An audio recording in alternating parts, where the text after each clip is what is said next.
Hello, everyone, and welcome to another episode of Hello Word, the podcast where we dive into the meanings and uses of English words to help you expand your vocabulary. I'm Alex, and I'm so glad you're here with me today. Let's jump into the word of the day, which is ban. Ban is a B1 level noun, and it means an official prohibition. In other words, it refers to an action taken to forbid or stop something from happening, often by law or authority. For example, a government might place a ban on smoking in public places, or a school could introduce a ban on using cell phones during class. This word is widely used in formal contexts, particularly when rules, laws, or policies are involved. Some synonyms for ban include prohibition, restriction, and forbiddance. Let's hear these in action.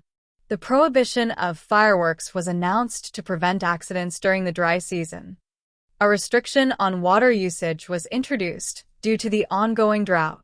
The forbiddance of certain books in schools has sparked heated debates. Each of these words conveys a similar meaning to ban, but they may vary slightly depending on the context. Now let's talk about antonyms, words with opposite meanings. Antonyms for ban include allowance, permission, and authorization. Here are some examples. The allowance of outdoor dining brought more customers to restaurants.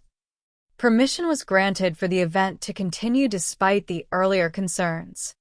The authorization of new medical treatments gave hope to many patients. These words show the contrast by emphasizing the act of letting something happen. How might you use ban in everyday life? Imagine talking about new rules or restrictions. You might say, the city introduced a ban on plastic bags to reduce pollution.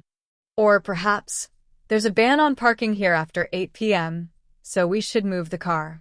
You could also hear it in the news. Court lifted the ban on the controversial policy. Let's try a few more examples. The airline implemented a ban on oversized luggage for economy passengers.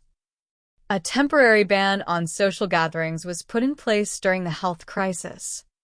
The school board proposed a ban on junk food in the cafeteria. As you can see, ban is a versatile word that fits well into discussions about rules and limitations. That brings us to the end of today's episode. Let's quickly recap. The word ban is a noun that means an official prohibition. We explored its synonyms, like prohibition, restriction, and forbiddance, and its antonyms, such as allowance, permission, and authorization. We also looked at how to use ban in everyday sentences and contexts. Thank you so much for listening today. If you enjoyed this episode, please subscribe to the podcast and leave us a review. Your support helps others discover the show and join our learning community. I'd love to hear from you, so why not create your own sentence using the word ban and share it as a comment? I can't wait to see what you come up with. Thanks again for tuning in, and I'll see you next time on Hello Word.